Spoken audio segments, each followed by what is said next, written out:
Morning, afternoon, it's 12:30. I know I'm losing track of time. Drapes are closed, you don't know where you are, what day it is. But it is day 2 of the ASUG annual conference in Sapphire and Arrow. Hope you're all enjoying your experience in Orlando, despite the weather. All good? Everyone's happy to be here? Lunch is good? Excellent.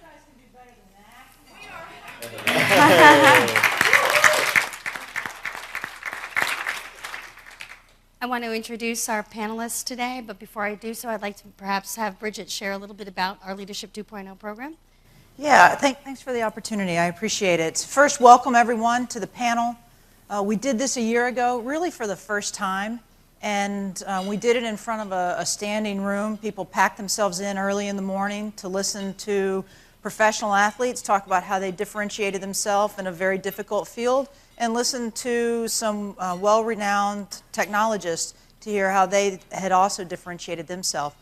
And it really culminated into both an obvious opportunity from a demand perspective to put a program around this and make a commitment to focusing on leadership from an ASUG perspective. But I think it also created perhaps the most personal program that we've done. I listened a year ago to people sharing stories about family members or about themselves, and I listened to panelists reply with some, I thought, quite heartfelt messages, and that's just not something we get when we think about technology much. So I'm very excited that we've got this program continuing for a year. I appreciate the support of all of those in the room. I want to also say thank you to Marilyn Platt, who's here from SAP. She and Miko Yuk were, quite frankly, kind of the catalysts behind the thinking and the vision from an ASUG perspective that brought this to light. And we're excited to continue to provide support to the women's technology events that she continues to run, and we thank Miko for her inspiration around this. So thanks very much, and enjoy the panel. Thanks, Bridget. So I'm just going to do a brief round of introductions. As you all know, Bridget Chambers is our ASUG CEO. She joined the organization several years ago and has spent a good part of the early part with ASUG rebuilding the world's largest SAP users group into a world-class organization. She certainly experienced change in her career and has brought that experience to the ASUG organization in flying colors, I might add. And then we have Lisa Leslie. She is our Leadership 2.0 team captain. She is a 4-time Olympic gold medalist and WNBA All-Star.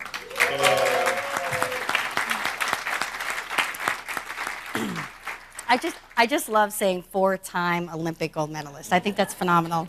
I'd like one. I know. I'd like just to see one. So she has successfully transitioned her career from sports into the boardroom as an executive coach. She's a businesswoman and the co-owner of the Los Angeles Sparks. And then we have Joel Bernstein. He is the CFO of SAP North America. I know, I promoted you earlier. I made him CFO of all of SAP.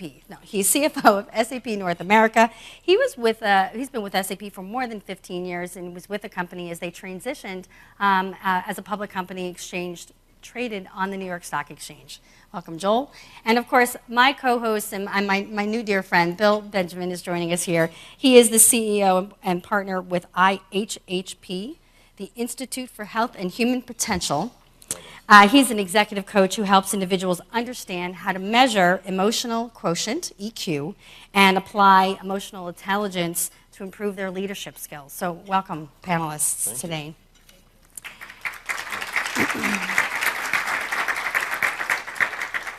So since we started with Bill and emotional intelligence, and I've had the pleasure of working with Bill several times in understanding IQ versus EQ, the emotional quotient versus the intelligent quotient.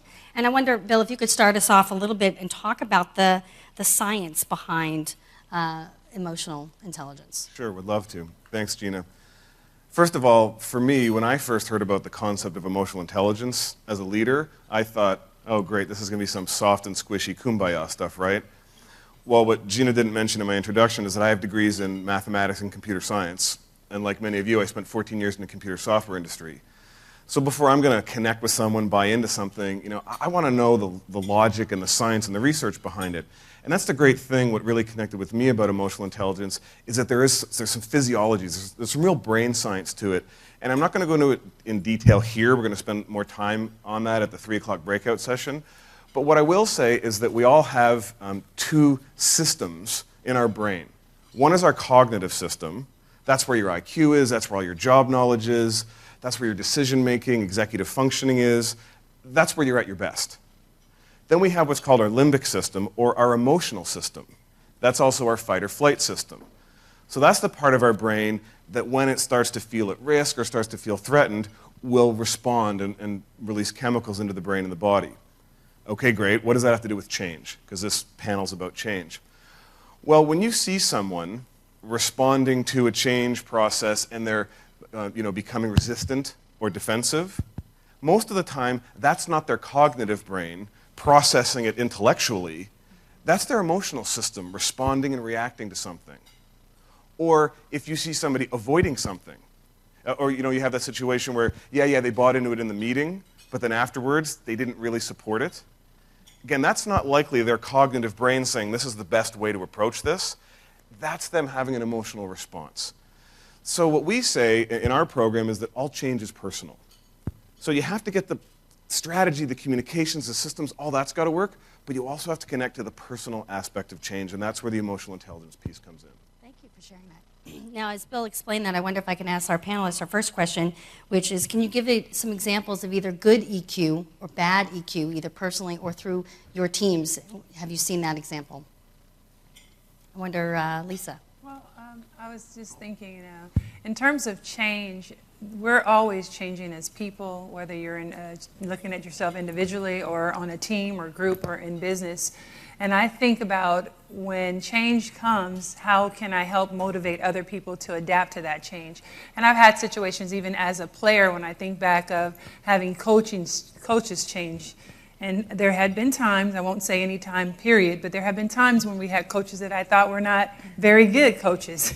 As you've had probably good, you may have a boss or a management change that's maybe not good, but at that time, in terms of leadership, I would always try and think, what is good about this? What can I take about this change that's positive, and how can I share that with my teammates and help keep them motivated?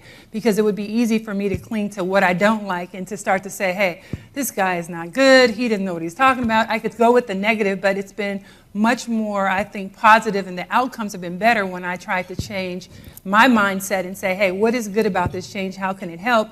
And then spread that around with my teammates and communicate what's positive about this. And the other thing that I always come to is at the end of the day, you have to look at yourself in the mirror and say, what part of it do I play in this change? And how have I benefited, or how have I helped, or how have I hurt the change? And so I would always try to look at myself and evaluate when change happens, how am I going to react? How am I going to communicate to others to keep my teammates motivated?